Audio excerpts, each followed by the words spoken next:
In the first two parts of this series, we used Boxy Pixel aluminum shells to complete each modification. While these are awesome mods in their own right, using them adds a layer of complexity to the build due to the addition of the lithium-ion battery as well as the required soldering. In order to show just how easy these backlighting solutions can be, I'll be installing them into a standard plastic shell from this point forward. With that, welcome to part 3 of this series, where we take another look at the Ben Freckle Shack installed in a standard Gameboy Color shell.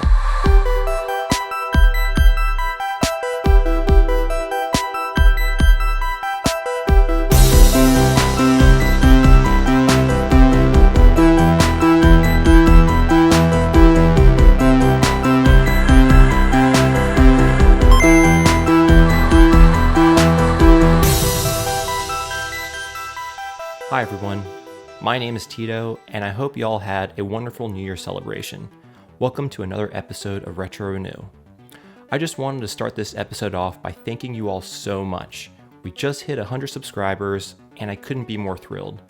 Y'all have been super kind and supportive, and you've been providing me with amazing comments and feedback to help me make this channel better for you guys.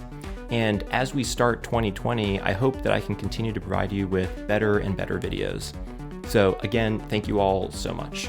So today, we're going to talk about the Ben Freckle Shack again, except this time it'll be version 2 of the kit, which brings some interesting features. We'll also, as I said before, be installing this kit into a standard Gameboy Color shell and not a metal Boxy Pixel one like we did in part 1 of this series. If you haven't had a chance to see that episode yet, you can check it out in the link in the description below, or you can click on the card at the top of your screen. If this is your first time watching my channel and you're interested in repairing, restoring, or modifying retro game consoles, please consider subscribing and don't forget to hit the notification bell so you don't miss an episode. Be sure to stay tuned all the way to the end of this video because I'll be discussing 3 important topics regarding this mod. The first is the relative difficulty of this mod in comparison to all the other backlighting solution. The second is the cost of this mod.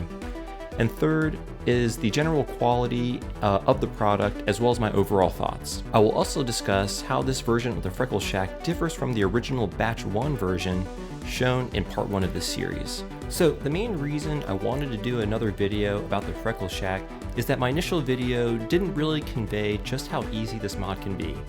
I'm super confident that anyone can do this mod. Installing this into a standard Gameboy Color shell requires only minimal trimming to the LCD area. Really, the only tool that you'll need is a craft knife, and you're good to go. And if you're feeling up to the challenge, you can solder a single wire to enable the dimming functionality. That is completely optional, however, but it's a nice feature to have, especially if you're playing in sunlight. You have the ability to turn the backlight off and increase battery life. With that said, in order to do this mod, you're going to need the following items. Please feel free to pause the screen so you can take note of them.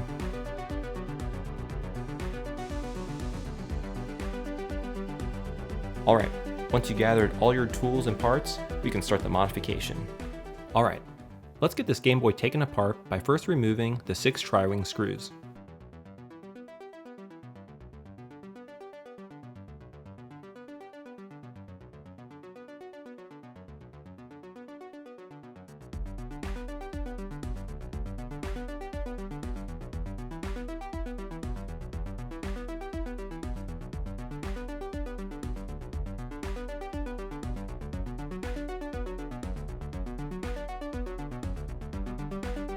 With the motherboard exposed, remove the 3 Phillips head screws.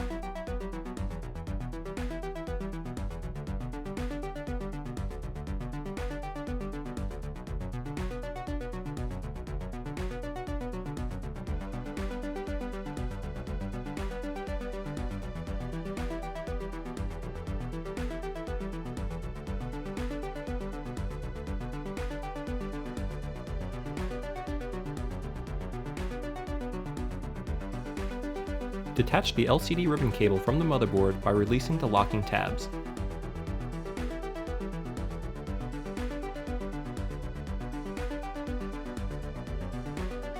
Now we can remove the motherboard.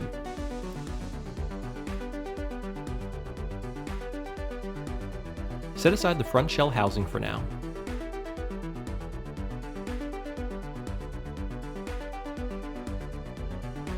Grab your flush cutters and some eye protection and begin trimming the cartridge pin connectors flush to the motherboard.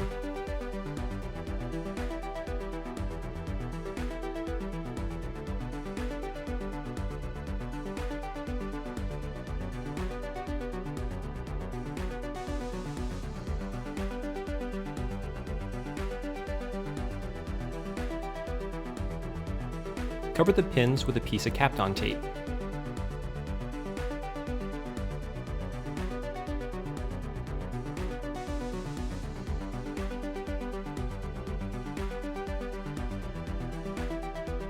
Set the motherboard aside for now.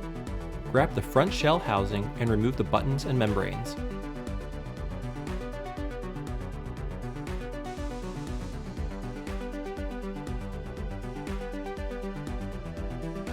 Now we'll remove the LCD screen. To do so, gently twist the front housing like an ice cube tray to release the LCD from the shell as shown.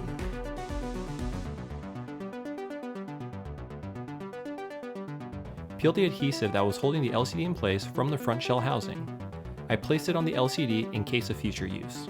Next, remove the plastic screen lens since we will be replacing it with a custom glass one. Hold the shell firmly while using your thumbs to remove the screen lens. It's on there pretty good, so don't be afraid to use a decent amount of force. Let's bring our attention to the rear housing.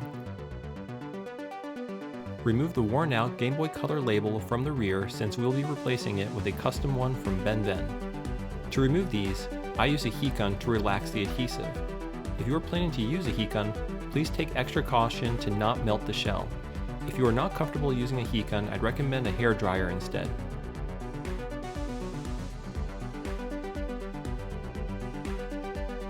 Now remove the 4 Phillips screws securing the RF shield to the rear housing shell.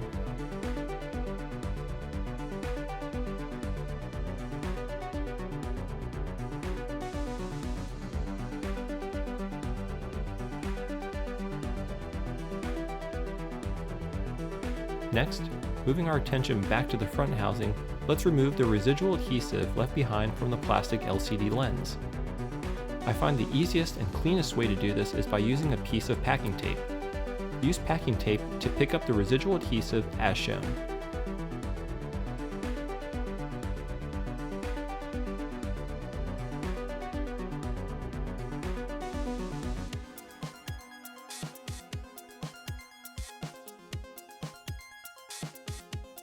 With the shell all prepped, let's go ahead and give it a quick bath before we move forward.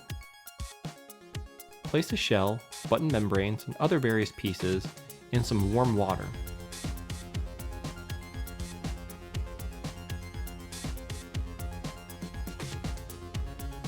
Place some hand soap onto the toothbrush and begin scrubbing each of the housing components, making sure to get in all the nooks and crannies.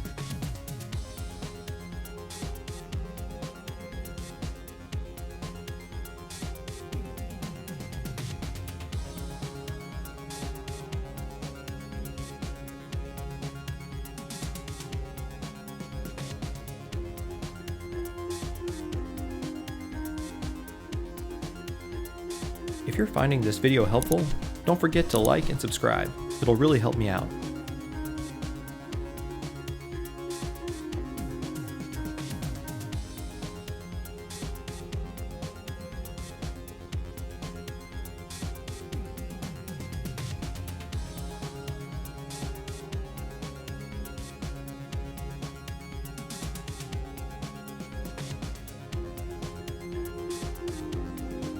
After everything is clean, give them a quick rinse to remove any soapy water.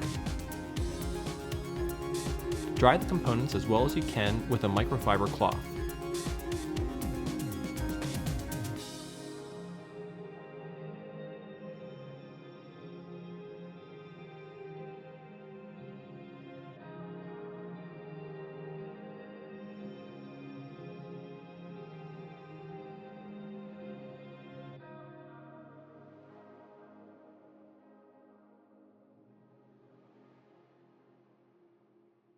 In order to remove any remaining moisture, I use this X-Power air blower.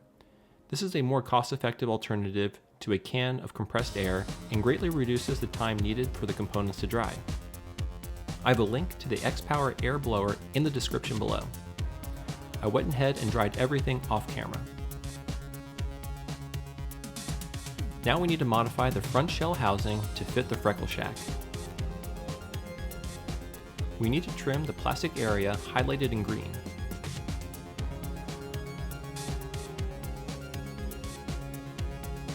All you need is a sharp blade, such as an X-Acto knife.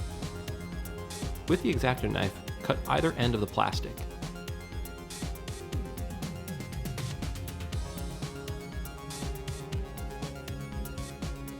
Again, the area highlighted in green needs to be removed.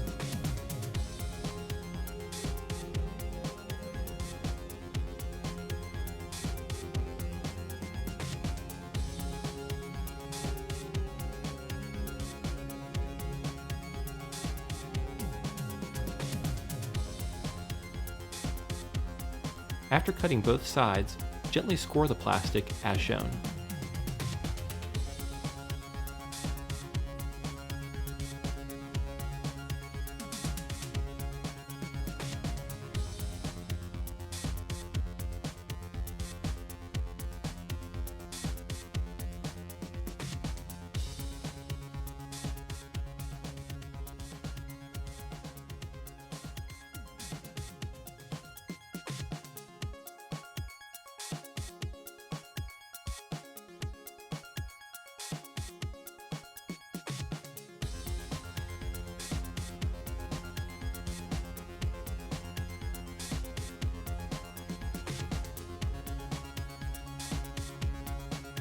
Now, with your thumbs, you should be able to break the plastic.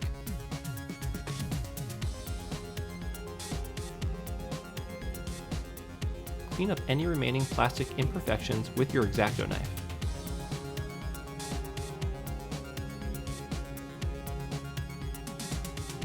Now, grab the Freckle Shack LCD and the two provided 3D printed spacer brackets. The thicker spacer goes on the left, while the thin one goes on the right. Before installing the LCD, be sure to peel off the protective film.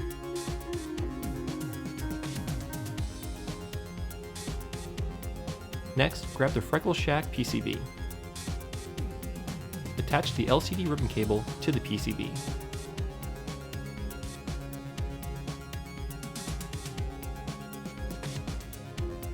I use Kapton tape to adhere the ribbon cable to the back of the LCD, and also use some Kapton tape to attach the spacers to the LCD to keep them in place.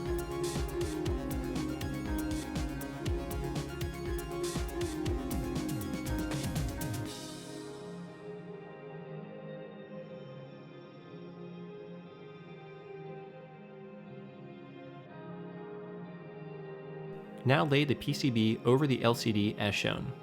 Place the buttons, D-pads, and membranes into their respective places.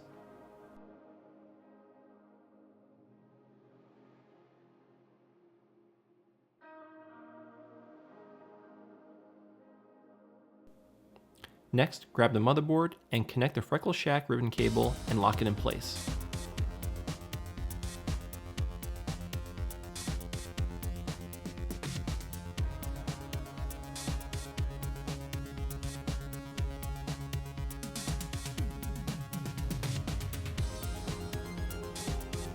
Place a piece of Kapton tape over the 8 through holes located on the Freckle Shack PCB. This will prevent any potential shorts. Now we can install the motherboard to the front housing by securing it with the 3 Phillips screws.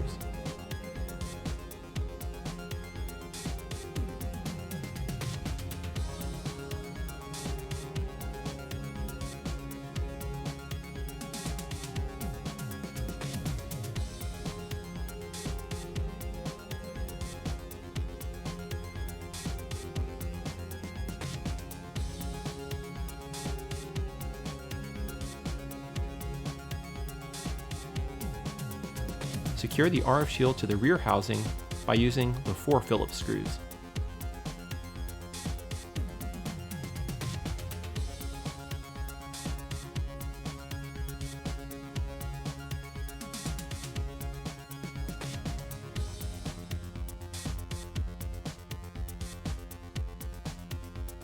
Don't forget to install the power switch cover.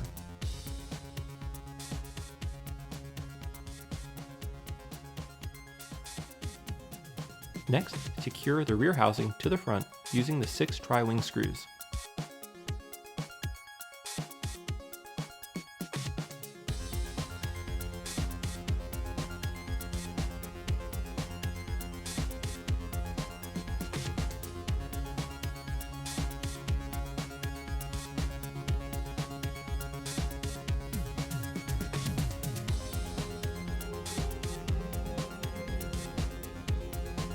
Put in a couple AA batteries so we can give it a quick test. Success. Alright, let's install our custom bluish squirrel glass screen lens.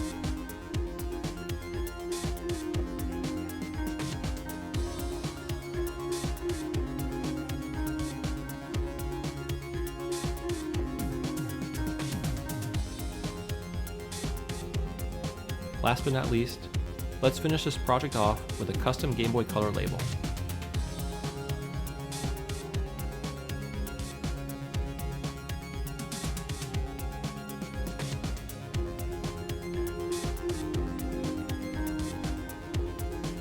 Wow, this looks amazing.